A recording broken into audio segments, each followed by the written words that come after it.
Yang pertama, jalannya revolusi industri.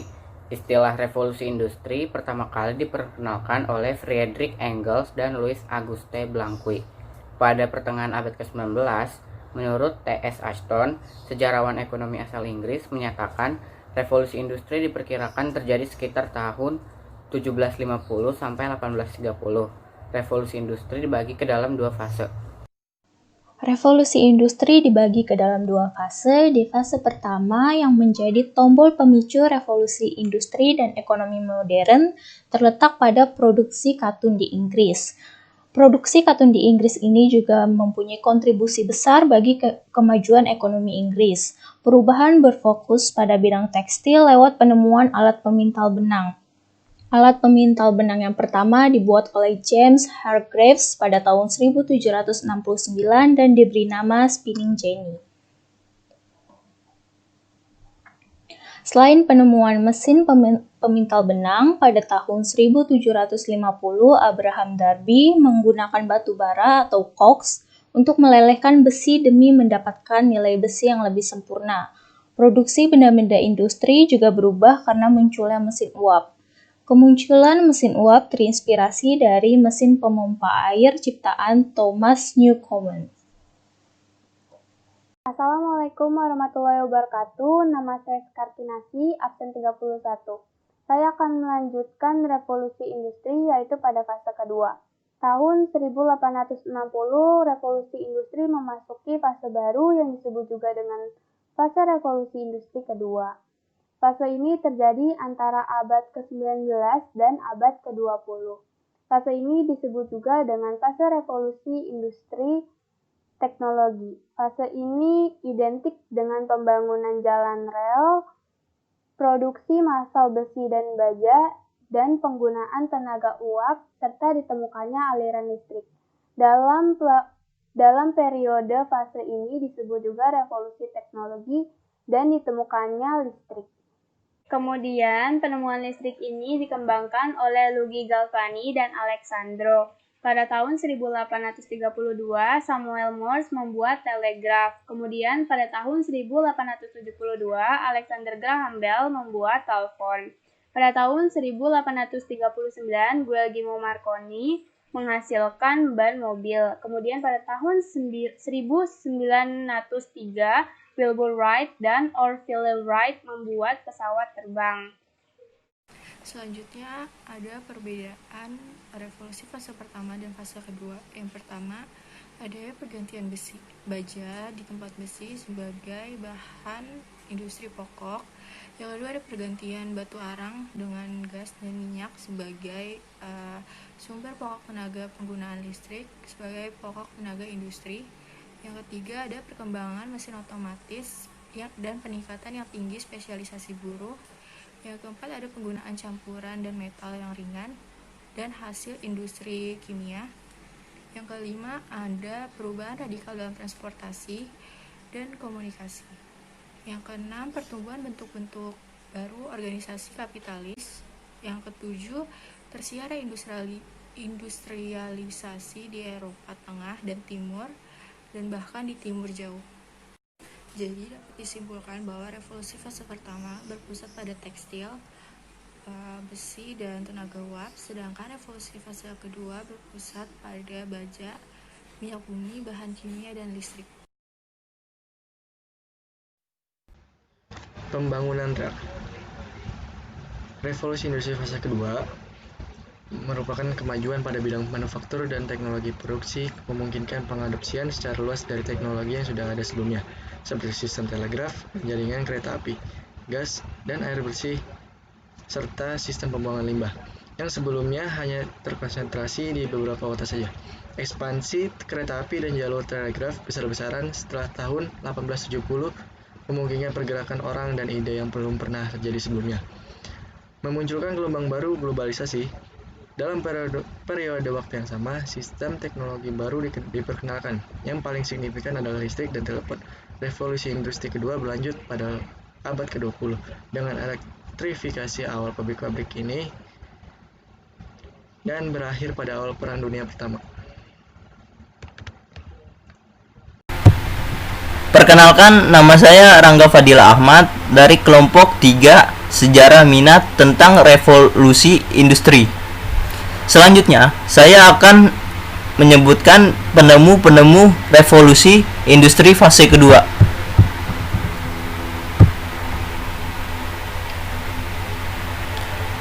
Penemu-penemu revolusi industri fase kedua. Yang pertama ada ilmuwan Inggris Michael Faraday berhasil membuat aliran listrik. Yang kedua, tahun 1872 Alexander Graham Bell membuat pesawat telepon.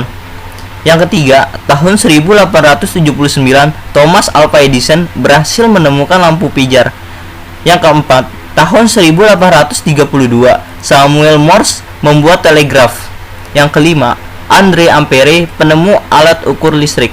Yang keenam, tahun 1903 Wilbur Wright dan Orville Wright membuat pesawat terbang. Yang ketujuh, Guglielmo Marconi pada tahun 1839 berhasil memvulkanisir bahan dari karet kertas yang dicampur belerang yang menghasilkan ban mobil. Assalamualaikum warahmatullahi wabarakatuh. Nama saya Dava Lewanto dari 11 PS 2.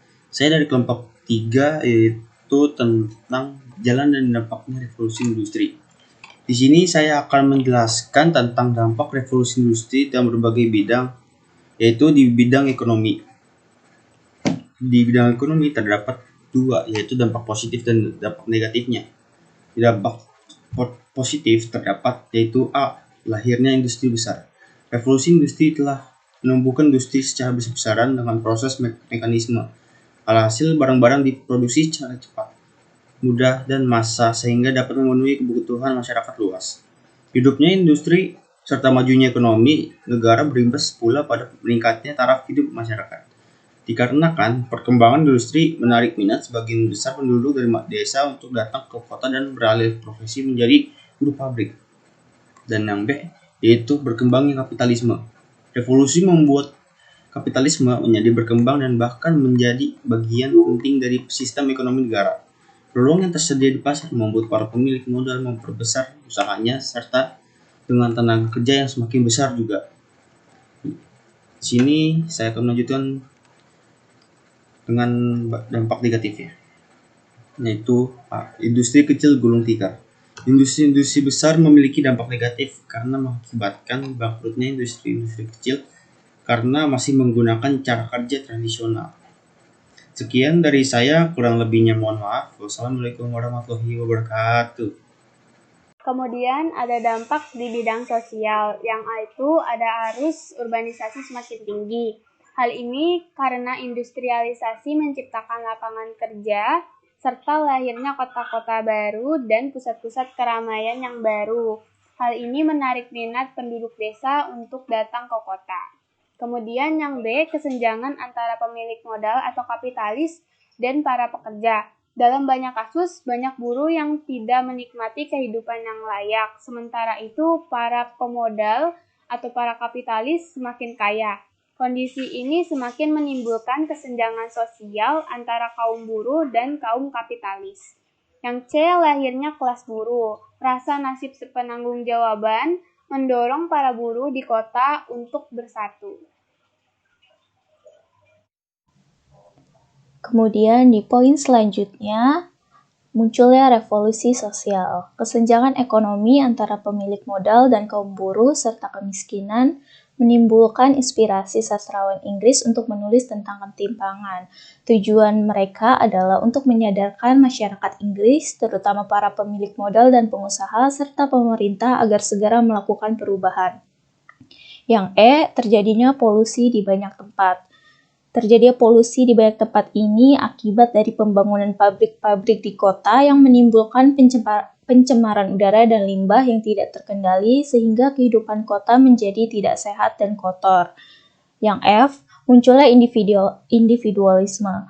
Revolusi industri membuat orang semakin mementingkan diri sendiri dan lupa akan kepentingan orang lain serta menipisnya rasa solidaritas dan kekeluargaan dalam masyarakat.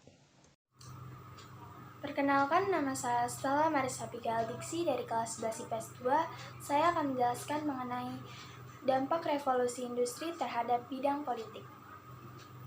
A. Munculnya paham sosialisme. Kaum buruh diperlakukan tidak adil oleh kaum pengusaha, mulai bergerak menyusun kekuatan untuk memperbaiki nasib mereka. Mereka kemudian membentuk organisasi lazim yang disebut Gerakan Sosialis. B. Munculnya partai politik. Tokoh sosialis kemudian membentuk suatu wadah perjuangan politik Labour Party. Partai ini secara khusus memperjuangkan keadilan dan kesejahteraan kaum buruh. C. Timbulnya imperialisme modern. Kebutuhan yang tinggi akan bahan mentah bagi industri pasar barang jadi dari industri, serta akan investasi atau penanaman modal tersebut mendorong Inggris melakukan imperialisme modern. Sekian dari kelompok 3, kurang lebihnya mohon maaf. Terima kasih.